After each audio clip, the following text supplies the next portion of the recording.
So let me talk for a minute about innovation in a large corporation. I'm going to talk about how we built Travelocity. And it's a little bit different than other people have done, but it worked for us. It isn't easy to innovate in a large corporation. There are a number of things that get in the way, as you can see here.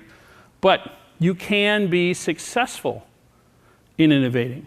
There are a lot of good things about being big. You don't need venture capitalists. You can draw on a large pool of employees if you're in a big company. It's easy to get computers and phones and offices. You can use their big name to open doors.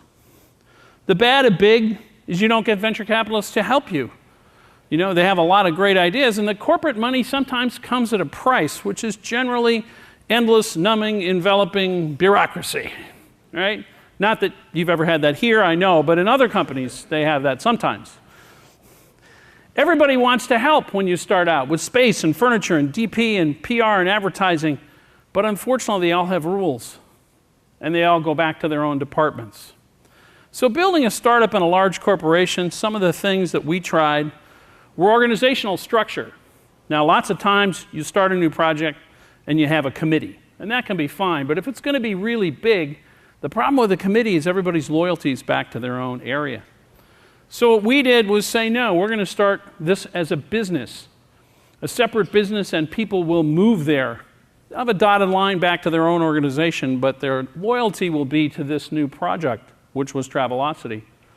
I reported to the CEO. He provided substantial air cover. His clout was necessary, and he supported risk-taking. I was the CIO. I had sufficient networking and clout to get things done. That was important to foster this little idea. Secondly, I took everybody and we moved out of the building. I found an abandoned set of offices the company didn't want. We moved there. It took a long time to get everybody to come. They wanted to stay in their own place. But eventually we all moved there, became a team, and we had spectacular results. Then, you know, it's about staffing. This new world requires old world knowledge mixed with youthful exuberance. So we were the .com. We had a lot of the orange hair and earring set, you know, and they had great ideas. They thought only they could fix the new world. They had no industry knowledge and no industry contacts. On the other side, we had the .corps, right? We had the suits. They thought the industry was fine. It didn't need changing. But they had industry knowledge and industry contacts and domain expertise. By putting them together, it was like cats in a bag. They fought all the time.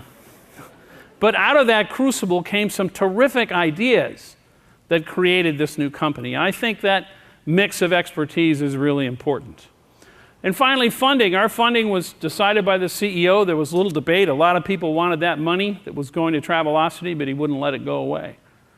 And so for us, it was staffing and funding and location and organization.